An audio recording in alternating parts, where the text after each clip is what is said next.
About 1 week ago, the NC State football secondary appeared to be a puzzle. A week later, perhaps they found the pieces?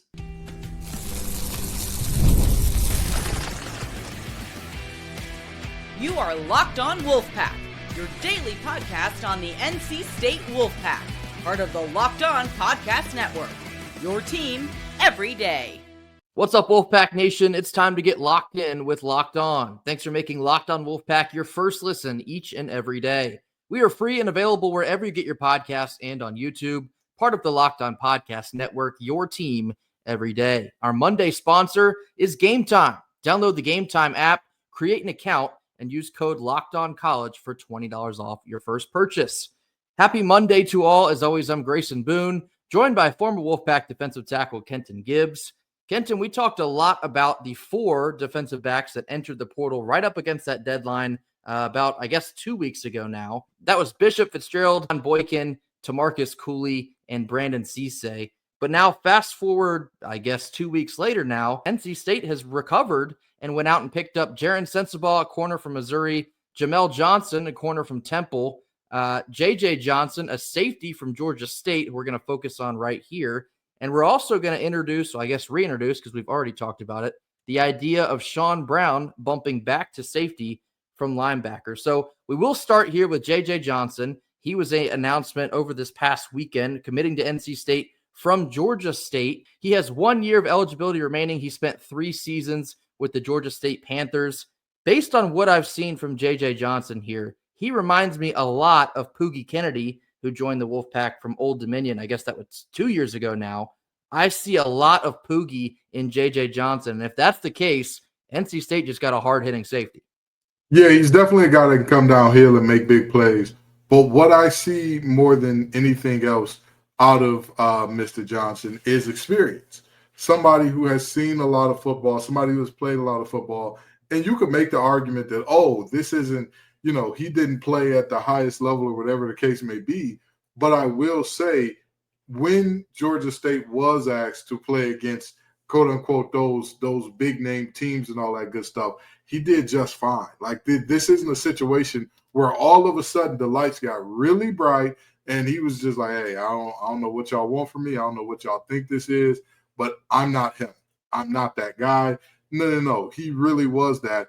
And for a prime example, if you look at his game against Vanderbilt, that is a game in which not only did Georgia State win, but he had 2 massive pass breakups in that game to go along with a few tackles. So this is a guy that, again, if you buy into the adage that it just means more in the SEC, well, he looked damn good when he got to play teams where it meant more. So I have no doubt that Mr. Johnson is going to do great things here for the Pack. And speaking of that game against Vanderbilt, Vanderbilt was actually one of the teams that offered him out of the portal, as well as Georgia Tech. So there's other teams that have plenty of talent on their team that see a spot for J.J. Johnson. That's all the more reason for the Wolfpack to pick him up here. Now, want to get back into this note about Shawn Brown. And we've kind of toyed with the idea. And based on the recent pickups, we're also going to talk about the linebackers here in just a couple minutes. NC State picking up so many linebackers, I think that might just afford you the opportunity to move Shawn Brown from linebacker back to safety, which is his natural position. I'm looking at a potential secondary here where you would assume that you have Devon Marshall at corner on one side, more than likely Jamel Johnson from Temple on the other. You'll probably have Jackson Vick possibly at the nickel, and then you could have J.J. Johnson at free safety and Shawn Brown at strong safety. Does that sound like a 5 back there in the secondary that you're willing to roll with? I would be. And I will say this. The only position where I'm like, hey, this is a massive downgrade, no ifs, ands, or buts about it, is, losing Cisse. And I would say to some extent T-Mac is like a big loss as well. But I think T-Mac and what he bought, later in the season he came on and got hot. But, earlier there was a few struggles there as well. So even still, I would say losing those two, that's a tough sell there. And both of those guys, phenomenal. I believe T-Mac just committed to LSU. Best of luck to him down there. But with that in mind, even with those two guys, I kind of look at T-Mac like, he showed it. He started to put it together at the end of the season there. But even still, I think what he brought to the team can be replaced. And when I think about what does this team need to do and who do they need to be defensively, I look at a team that I don't think that the defense will be the leaders of this unit like we've seen in the past few years, to where it's like, hey, if offense can just get us to 24, maybe even 30, we'll be all right. I think it'll be a very different situation. And so if I look at this defensive backfield and say, can they hold up? Can they be good enough to where I'm like, hey, I'm not expecting every ACC team we play to drop 30 plus on us? Absolutely, yes. Now, if I'm asking myself, is this a dominant group like this year's Notre Dame per se? It's not that, but that is a bar that is like, you see that type of group once every blue moon. And so I don't think that it's fair to say we expect them to be super lockup. And the last thing I'll say is, even if we're saying, well, you know, we don't need an extreme where it's super great or extreme where it's super bad, where would I compare this group to where they would be had everybody stayed?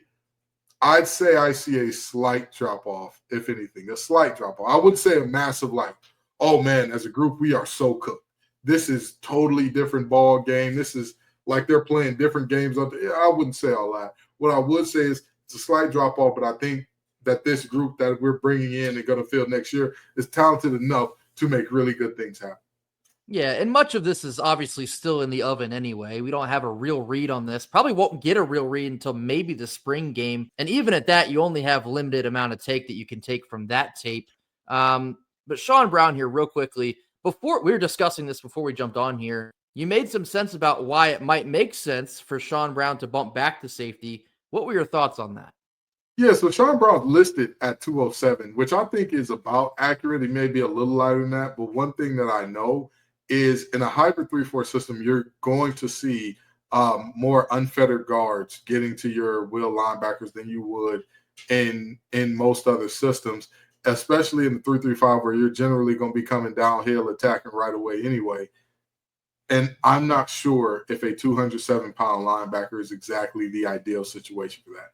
Even if we were to say, oh, you put him on weight gain and get him up to 210, 215, maybe even 220, and don't believe that he can, or don't believe that he would lose a lot of mobility there. I think 220 would be a stretch. I think that'd be a lot of weight for him to kind of move around with. But even if we were to say, like, you get him in that 210, 215 area, I still don't think that's big enough, just in terms of, hey, you're going to have to take on some big hogs coming at you. You're going to have to, be able to shed blockers in that situation. And don't get me wrong, Shawn Brown is the type of guy, he plays with good leverage. He plays very explosive. He gets under guys' chin straps and all that. I just don't think that's an ideal situation for him long term. So moving him back to safety, I mean, hey, I think that's an area where I feel better than I did last year. It's funny you mentioned that because the most recent update I see, they have Shawn Brown at 216. But, I mean, that's still kind of potato here. Shawn Brown is 6 foot, 216. You're looking at some of these other guys like Caden Fordham, for example, 6'1", 232. Elijah Groves, 6'4", 225. Kamal Bonner, 6'2", 214. Kelvin McBride, 6'3", 227. You're picking up what I'm putting down here. Shawn Brown is a tad undersized, and in this new hybrid 3-4, he might get swallowed up on a ton of blocks, and it would render him relatively ineffective. So I agree with you, Kenton. I think it does make a lot of sense to move Shawn Brown back to safety. Obviously, it's his natural position. He thrived there in 2023. To me, I think that makes almost too much sense, and I wouldn't be surprised if the Pack staff decides to make that move. Coming up next is essentially the other half of this conversation, focused on the linebacking depth, and are we happy with what we have right now? Does that seem to be suitable depth? We'll talk more on this after a quick word from our sponsors. Our first Monday sponsor is TurboTax. Taxes was dealing with piles of paperwork and frustrating forms, and then waiting and wondering and worrying if you were ever going to get any money back. Taxes now is easily uploading your forms through a TurboTax expert who's matched for your unique tax situation. An expert who's backed by the latest technology, which cross-checks millions of data points for 100% accuracy. While they work on your taxes, you get real-time updates on their progress, and you get the most money back guaranteed. This is all while you go about your day. No stressing, no worrying, no waiting, Now this is taxes. Intuit TurboTax. Get an expert now on TurboTax.com. Only available on TurboTax Live Full Service. Real-time updates only in iOS mobile app. See guaranteed details at TurboTax.com/guarantees.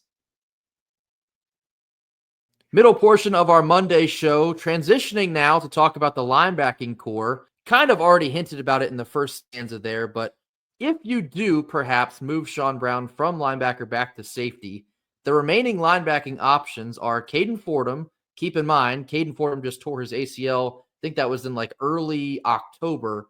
If you're going on your standard recovery timeline, it might be a little bit dicey that he's ready by the time the season kicks off. I would probably venture to guess he wouldn't be. So your other viable options, respectfully, Kamal Bonner's in there. Obviously, you just picked up Sterling Dixon from Alabama. Kelvin McBride, who played a decent amount this season. You also picked up A.J. Richardson out of the portal from Norfolk State. You picked up Trey Thomas from Temple. And then you also have guys lurking in the weeds like an Elijah Groves, a Joshua Ofor. Kenton, what do you make of the current linebacker depth, assuming that these are all the linebackers that we'll take on? Actually, I also forgot two more. Two more 2025 linebackers. One of them we flipped was Kayvon Carter, flipped from Texas State. And then we also just picked up 2025 linebacker LaCorian Hodge out of the state of Texas. Now that's all the linebackers. Kenton, how are we feeling now? I don't feel bad about the depth. I feel bad about the top-end talent. The top-end talent is a little bit of a concern for me because unless Groves is like out of this world, at which point it's like, hey, hey, if you got an eraser, that guy's going to cover up a multitude of sins. If he is that, fine. But I think we have a lot of guys that are unproven at this level, including Groves. That's like, hey, we haven't seen you play a good amount of football against big time competition. So there's that question. Of course, I don't feel bad about the depth though. It's more of a top end talent where I'm like, how much better are you than the next man behind you? And how good are, the guys that we haven't seen play much or that are brand new to the program? Because those are questions that need to be answered before I can substantially say, hey, these guys are the goods. Or these guys stink and I know it. I don't have enough information to say that one way or the other. But coming out of spring game, I'll be able to give you a lot more accurate of an assessment because, Grayson and I told you coming out of spring game last year, Houston, we have a problem at the linebacker position. If some of the guys that we saw in the spring game were going to play a lot of snaps, we were going to be in trouble. And those guys ended up playing a ton of snaps. So in this situation, for the moment, I'm saying I feel good about the depth. I'm not sure how good the top end is, but I'm very interested to see that nonetheless. Yeah, unfortunate scenario that the writing was very much on the wall all of last spring and heading into this past season. But no, your point on the unknown, and for me, a lot of the biggest unknown revolves around Elijah Groves. I do have a small bit of fear that we didn't see him at all this year.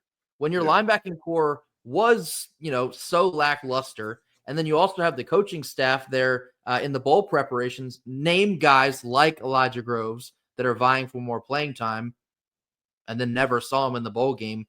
That concerns me, I guess, just a little bit because it's like, does that mean they're not quite up to speed quite yet, or is that a coaching thing? I don't know what to make of that. We'll find out in the spring. But yes, to your point, Kenton, there is a lot of unknown in this linebacking core. And I think that's why I have a slight pause with Shawn Brown. I do think the overall idea of moving him makes the most sense. However, Caden Fordham, being that he probably won't be back in time, can you move a Shawn Brown in that instance? I don't know. That might be jumping a little bit too quick because if you move Shawn Brown back to safety, but then that leaves a gaping hole in the linebacking core, it's like you're putting out one fire but making another one over here. So I don't know. That's a tough situation to handle. Let's break it down this way. Assuming that they're going to run three linebackers out there for the majority of the time, it'll more than likely be a Sam, a Mike, and then that bandit position that we discussed. Who are the three guys that you think would start right now if it were the case? Ooh, that's a great question. I'd say, Obviously, we Cade Fordham out. Honor. It's kind of like an asterisk because, like, obviously he would be the Mike, but like we don't know where he's at. Yeah, so I say Bonner, Groves, Dixon would be my three at the moment. But again, that's two guys that we have not seen play a ton of snaps. You know what I mean? And again, I could be proven wrong. You know, the young man from Norfolk State could absolutely blow us away with his talent, which we've seen at, you know, many other positions where guys transfer in and they're much better than we think. So those would be my three. But again, that's with very limited tape on all these guys. That's with very limited game reps on all these guys. So we'll circle back. We'll put a pin in this and circle back around spring game time. If I had to take a shot at it here, I'd probably say Bonner will be the Sam. I mean, this is just the Alabama commitment headline speaking to you, but Sterling Dixon at the mic until Caden Fordham returns, or maybe he just takes over altogether. That is yet to be seen. Trey Thomas from Temple, though, I think he was brought here for a very specific reason. Obviously, he knows DJ Elliott from their time together at Temple. I think he probably makes the most sense to slot into that bandit hybrid linebacker position. I guess we'll also see on that. The jury is still out, but I agree with you on the depth feels okay, but the top end talent, it still makes you wonder just a little bit, because if you do move Shawn Brown, you're taking out who was arguably the best linebacker of any of the guys, and he wasn't even a natural linebacker. Certainly something to be said about Tony Gibson's development plan for him there. But if you're moving Shawn Brown out, you have to be supremely confident that the rest of your guys in that depth can take over handedly. But you could easily find the situation, also like Kenton had already mentioned, this might not be a team where you can rely super heavily on the defense. We talked going into last season, this might be a team where the offense has to take the reins and say, all right, y'all are going to get on our back. We're going to go out and win us a ball game. I think possibly in 2025, that might be even more the case than it should have been in 2024. So maybe juggling all the options at this point, I mean, it is only January. You can kind of take it with a grain of salt because the offense is going to have to lead the way anyway. But I do think the staff did a very good job, like they have done with the offensive line as well. They had a need and linebacking core. They went out and addressed it. I think they picked up 4 linebackers in this offseason cycle. You're going to get Caden Fordham back at some point in time, hopefully sooner than later. And then I guess Shawn Brown kind of weighs as that question mark right now.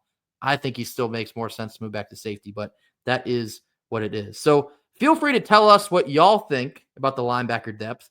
Did the staff do a good enough job at identifying talent and bring it to Raleigh? Or do you still feel like the linebacking core is a little bit of a weakness? It was in 2024. Certainly hope it won't be in 2025. Coming up next, we're going to switch gears over to some NC State basketball and give you some less or more based on each player on the roster. We'll explain more after a quick word from our sponsors.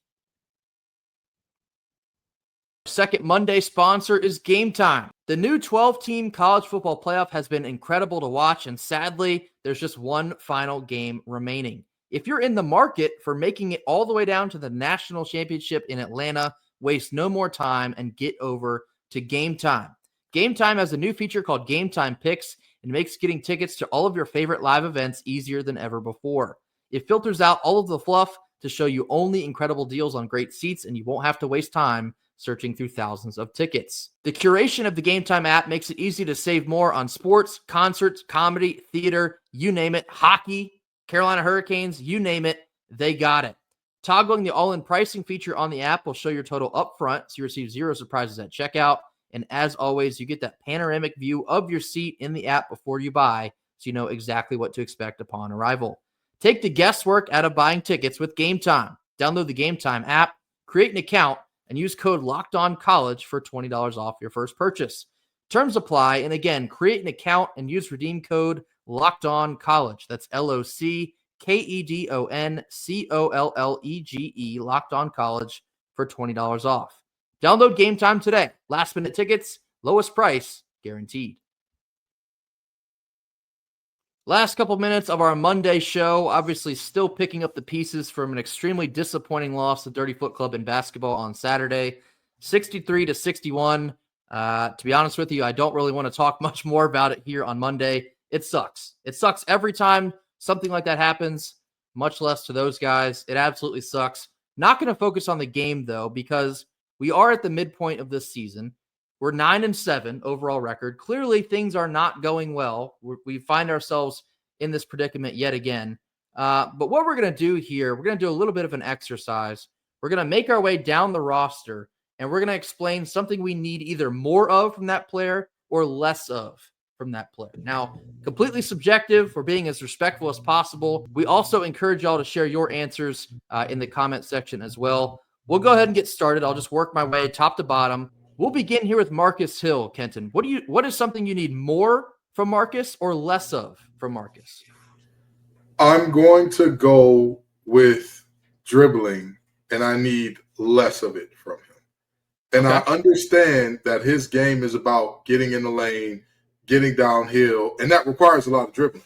I'm not mad at that. I'm not mad at that at all.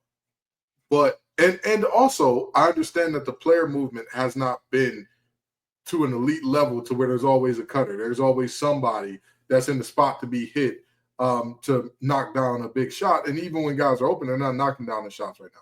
But I need for him to dribble less, because him dribbling less means more guys are getting involved.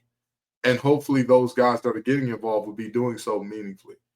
Now, granted, me saying I want him dribbling less is completely dependent on other guys making plays as well. So this ain't just a Marcus, you need to do this by yourself thing. This is the team needs to put Marcus in a position to do less in that way. The same way that I argued about Darian Seabrod years ago. The team needs to do more to where our offense is not, hey, Darian, get downhill and see what you can do. I think we're running a lot of the same thing, just with Marcus Hill as the primary ball handler.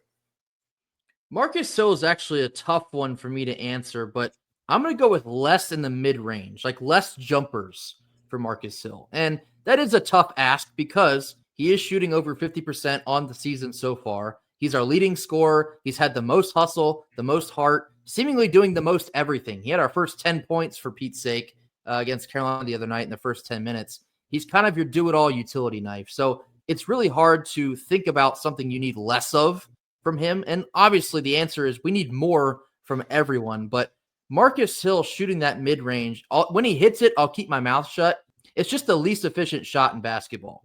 And I think a lot of times it can very quickly kill a possession. When we're stalling out and we just settle for a kind of a lazy mid-range, it's like a waste. It's like, why even bother shoot at that point? Again, unless you hit it, I'll keep my mouth shut if that happens. But I need less in the mid-range because what he excels at is getting to the rim. I need to see more of him there. Second one here, Kenton. Jaden Taylor. What do you need more of or less of? This pains my heart to say. But Jaden Taylor, I need a little bit more on defense from you, brother.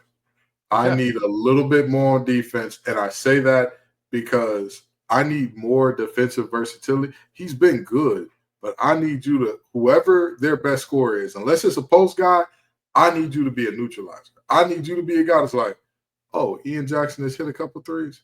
Don't worry about it. Hey, Jaden, go get him. And all of a sudden, that guy is in hell. All of a sudden, that guy is finding himself on Alcatraz Island. He's looking around. Well, what just happened? That is what I need a little bit more of from Jaden Taylor. And I get it. He has to take on more of the scoring load this year than he was asked to in the past. And I understand that. But to me, the greatest place where he can add value is as a complete and utter defensive stopper, a guy that just makes it miserable on whoever he's checking night in and night out. And not only make it miserable on your guy, be good enough to be asked, you know what? That guy's scoring well. He's a tweener. That guy's scoring well. He's a point guard. That guy's scoring well. He's a sharpshooter or a shot creator. I need you to put clamps on that young man. I need a lot more defense, or not a lot, but a little bit more defending, because he is defending well, just not great.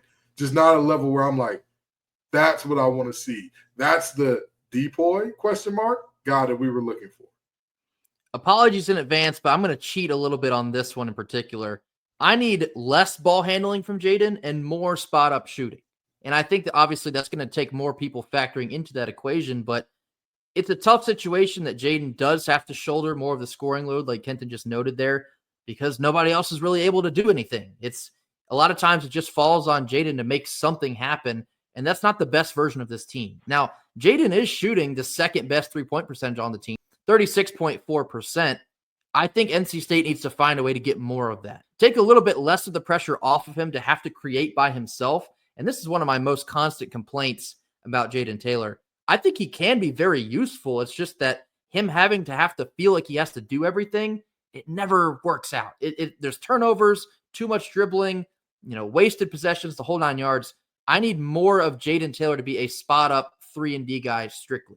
He's the best on-ball defender we have, but I need him to kind of transition into not exactly pigeonholing yourself, but a more specific use for him. And right now, that's been his three-point shooting.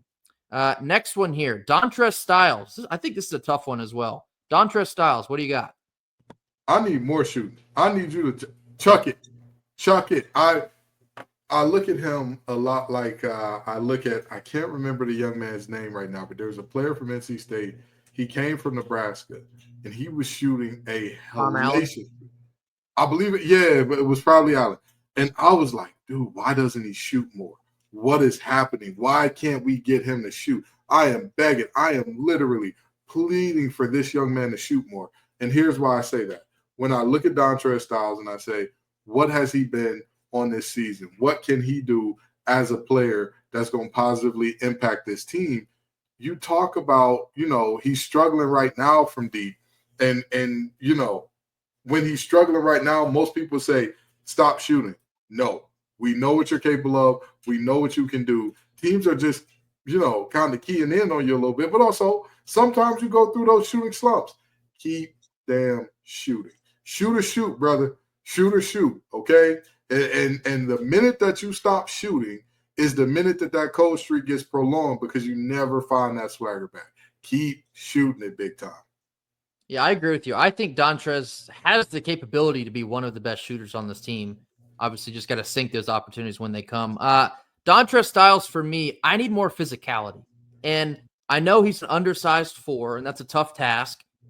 It's even tougher when you have a guy like Brandon Huntley Hatfield that's out of the game. It really falls on you to be a main force in the paint. But the front court this year has obviously been a bit hit or miss. And on that note, you got to get a lot more from Dontrez Styles. You need more rebounding. You need more paint touches. You need more of everything. We just need him to be a bigger force. He's got to play above his 6'6" frame. We need him to play like he's like 6'9". And again, that's a tough ask, but that is what this team is sorely missing right now.